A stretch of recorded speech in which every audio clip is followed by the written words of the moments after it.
have the pleasure of introducing our next speaker, the first keynote for the evening, Dr. Alvin Curley. Let me read his bio. Dr. Curley was first elected to the Ontario Legislature on May 2nd, 1985, representing the Scarborough North District. He amassed the highest vote in total in Canadian history, 30,504 votes. He was re-elected in September 1987, 1990, 1995, 1999, and again in 2003. He was Speaker of the Legislative Assembly of Ontario in 2003 and became the first black person to do so. In 2005, he was appointed Ambassador Extraordinary and Plenipotentiary of Canada to the Dominican Republic, where he served for 2 years. In 1985 and 1990, Dr. Alvin Curley served as Minister of Housing and Minister of Skills Development in Canada, special responsibility for literacy, and he was the first black person to serve also in that capacity. He was a cabinet minister as well in the provincial government, the provincial parliament, also a member of the Premier's Council on Science and Technology. He's also served as the parliamentary assistant to the Minister in the Governmental Affairs and to the Premier of Ontario. Dr. Curley was honored by the City of Toronto with the establishment of a street named the Alvin Curley Crescent. Dr. Curley is promoting literacy and is committed to literacy. He's actively involved in many community organizations and is chair of the advisory board of the Caribana Cultural Committee. He's also a member of the board of directors of the World Hunger Project, as well as he has the Order of Ontario, the highest order that can be bestowed on Canadians. He is truly a proud Jamaican. He was given the Order of Distinction, the rank of Commander, and he's also cited in Jamaica's 45 Awards of Excellence. He holds 2 honorary doctorate degrees, Doctor of Letters from UTEC in Jamaica, and Doctor of Laws from York University in Ontario. Please have to welcome Dr. Alvin Curley.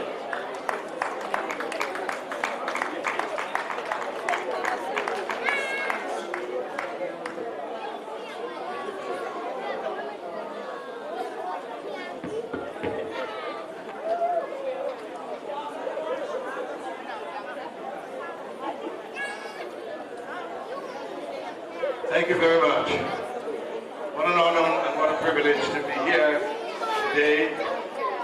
I just want, before I start, to recognize and to pay respect to the Honorable Edward Siaga, who today, and ask that we maybe have a moment of silence in recognizing the contribution that he has made today being his funeral itself. But I have just a moment of silence. Thank you.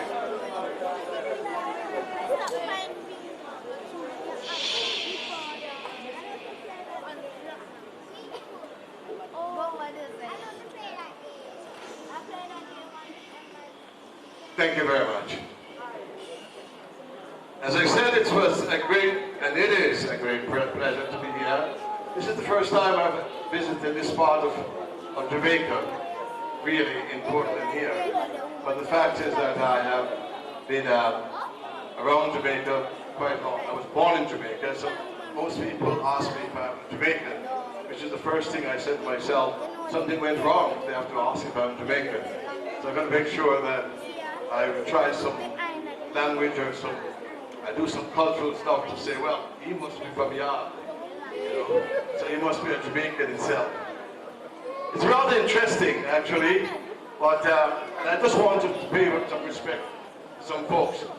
And I know that Kofi and Patton is here, who had dragged me from Kingston earlier this morning so that I could be here. So I want to thank them just for being arrived here itself. So thank you very, very much. And his wonderful son, Kofi, who was there too, to accompanied me from Kingston, which I really greatly appreciated itself. And I also would like to recognize our great chief, the acting chief, Master Kim Douglas. Colonel, I want to say to you, thank you for your hospitality, and want to wish you well in the endeavors that you have in carrying out this rather challenging and, of course, important role of your tenure while you are chief, colonel. But I also want to tell you too that I wish you a long reign in the post of a colonel, and this will be done in the cooperation of your people and the knowledge that you bring to this wonderful institution itself.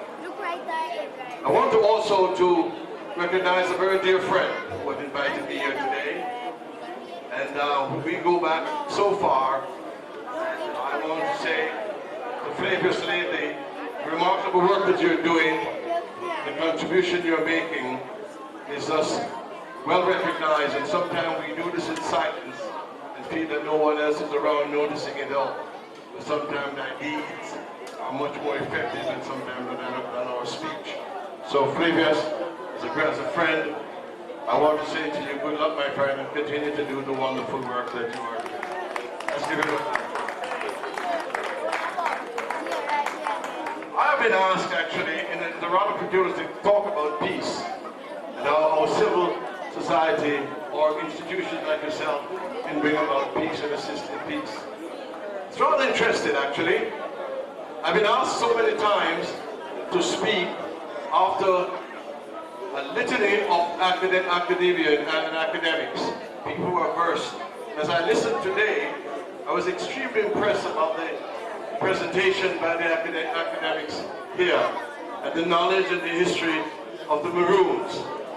And this, as I was listening, I was saying to myself, what can I offer of people who have contributed and have done their research so well in knowing the story and knowing the history? What can I offer itself? And I'm going to address this issue about how can we bring peace and how can we deal with peace, dealing with governments of our society. And as I said earlier on, that I have been asked so often to speak after these academics, and I give the same warning, and I'm going to give a warning to all the academics too who presented today. Wonderful presentation. But I want to say to you, as many of your research and those historic directions that you have laid out is very helpful, extremely helpful. The problem with that itself, that most academics don't follow through. Meaning that they've done their work, they've done their research, and they made a presentation. And I say to them, that's only half the job that is being done. What must be done in that region is to make sure that there are any changes in laws, regulations, what have you. That's where you follow through. That's where you take the work that you've done and address the government to talk about changes. The Maroon institution, the Maroon class itself, need that kind of a situation with our government today in Jamaica. Or the indigenous people all over the world, where there are things that are done in such terrible manners. I make reference to the people in Canada. I've been in Canada for decades, nearly 50 years, and that's the job and the work and the attitude toward our First Nation people. Those who have settled on the land of the North American for years, the first people, are sometimes living in the most terrible conditions. And some of the minerals and resources that some of the colonel that spoke about from different regions of the Maroons are not getting the benefit of the earth and the resources itself. And the neglect that government has done all across North America, especially the United States and Canada. And most of those individuals are either living in poverty, terrible conditions, in where they have to develop their housing, water, and many other issues. Education, health are atrocious. And yet, we live in a very rich country, yet the people there are in great needs. It's the same thing as the Maroons here itself. that where they sat and they want changes with their government, that nothing is being done or not done fast enough.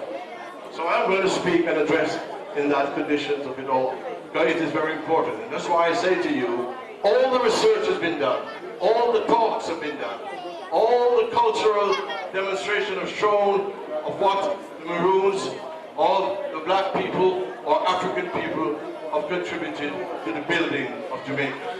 And yet, many are not enjoying the kind of wealth that should be done here. I heard it spoke about the minerals under the soil in which we are, that none of the royalties are coming to the Maroons in which to enrich their culture or to enrich their education or their health contribution of the city. Now, as I said, as a politician and as a minister, I found that basically we depend very much on the research that are being done in our society. And what I find is the lack of the academic individuals coming forward to put fire to the feet of the politicians of what they have discovered and what they have researched. I heard today the archaeologist who spoke very eloquently about individuals or government allowing individuals to construct roadways along historical sites and burial grounds without any avail or any sort of recognition of the great people, of the African people in our country. So they're going to build roads over it or build housing over it, ignoring all of that. What is happening? Does the government itself take the Maroon or the indigenous people here seriously? I don't think they do. If they do, and if they were able to take it seriously, they would be thinking of the next election, of the consequences. So when I speak of civil engagement for peace, or civil engagement for change, you must be engaged. So I give the challenge to the Maroon and all so spread across this country that they should be so organized that when they make their confrontation, or I would say confrontation itself, to the government or presentation to the government, that they take them seriously. I would say, from what I've heard, what I've known, they have not taken you all seriously. And how can we do that? I asked you to get together again with all the academics and the research, and to make that presentation that people around governments of all parties, this is not a political thing of parties, it's political, but not partisan. I don't care if you're a PNP or JLP, it doesn't really matter. Your people are still in need. And then you have the resources being researched. So get together with the academics, get the presentation going. I understand my dear introduction I got from Mr. Goff was wonderful. I understand he's a lawyer, right in the right position in order to make sure that some of the things that are due to you are represented and presented in there. Because in Parliament, as I said to you, we used to spend, as a matter of fact, as a Minister of Housing, I was spending, and I want you to listen to this carefully, I was spending, as a minister, in regards to building affordable housing, $1 million a day to subsidize rent. This is how rich some of those countries are, where we were. This is Ontario, $1 million, not Jamaican $1 million now. Take your eye off of that and go to the Canadian dollar, American dollar. $1 million a day subsidizing rent. First, there are individuals who are not adequately served with affordable housing. So therefore, we have to subsidize that. So this is how rich it was. So therefore, what caused the government to address that issue? The tenants' position were screaming to the government and making strong representation. Research that were done by the academics showing the impact it was happening on the people there. That without affordable housing, the quality of life for children was down, the quality of life for immigrants who come here looking for housing was down. They cannot contribute successfully. So when they organize themselves as individuals, as I would say, a threat to the government, if you don't act, we will put our vote where it is concerned. then they addressed that. So spending $1 million a day to subsidize rent was more a political move on the government side. But of course, that political move had offset some of the social needs of what people, and they were able to move on with their life. We still have that. We still have that, and I saw the demonstration here of our young people about the crime rates and all that. The crime rates in Toronto and Ontario is very high. I just finished a study done, and when you look into the jails, you will find 85 or 90% of the people in jail are blacks. And then when we look into the root cause of it all, it is attached not to the point of aggressiveness, and all where you feel that blacks are so conducive to crime. But what you saw was the fact of lack of affordable housing, lack of discrimination that was happening within our society, the racism that was there. We look below it there, the mental health, the mental state of our people, of the black people there, was being jeopardized. So therefore, we started addressing the root cause of that crime. We have some little success there, but we are far away from it all. We are far away from addressing the needs of the Maroons, far away, because there are still many who are living in poverty. The contradiction of it all is that when you go to the Maroons and ask, what can we learn from the Maroons? These are individuals, these are Africans who actually went to the earth, the universe, and they engage themselves with that and adopt themselves in a manner that can be beneficial to them and to the nation as a whole. And I'll give you a good example. I was driving some part in Scarborough where I represent, a very large riding, and then as I was passing by, I saw a sign saying, real jerk pork sold here. I was excited as a Jamaican, excited to know the culture and where that all came from. Nice, smoked, pimento, jerk is going to be my dinner this evening. As I walked into the store, and respect to my other brothers there, the Chinese, I saw a Chinese boss supervising some of the ladies who are serving. And they are the one who owns the jerk. Now tell me something. When China or Japan or anyone can serve a jerk pork. So what we have done, our culture itself has lost its grip in itself, how we govern ourselves. So jerk is gone. And it may sound rather simple, that the fact is that it's just a jerk pork, but it's a culture that is rich. Worse yet, I visited the stores. My wife and I, we go to the stores and we want to really cook a nice jerk. We saw jerk sauce. I want to know how did they package that smoke and the pimento stuff. But they were able to package that and tell you, if you buy this and sprinkle it on your chicken, you have jerk chicken. We have lost, sometimes we lose our culture there. The same way as you would say as an inhabitant of the land, that you're sitting on the land and you don't get your royal worth out of it. Royal worth, I mean, the fact is if you're on this land and you own it, you owned it, the fact is that if there is oil or whatever mineral below that oil, of course, the government has a right to come in and dig for it. But the other part of it all is that whoever live on that land should get a royalty for part of that of his soul. Talking about bauxite, how many people have been getting compensation for the bauxite land that they were? They were more or less kicked off by Alcan and Alpart, and then the bauxite is sold for a penny a ton afterwards.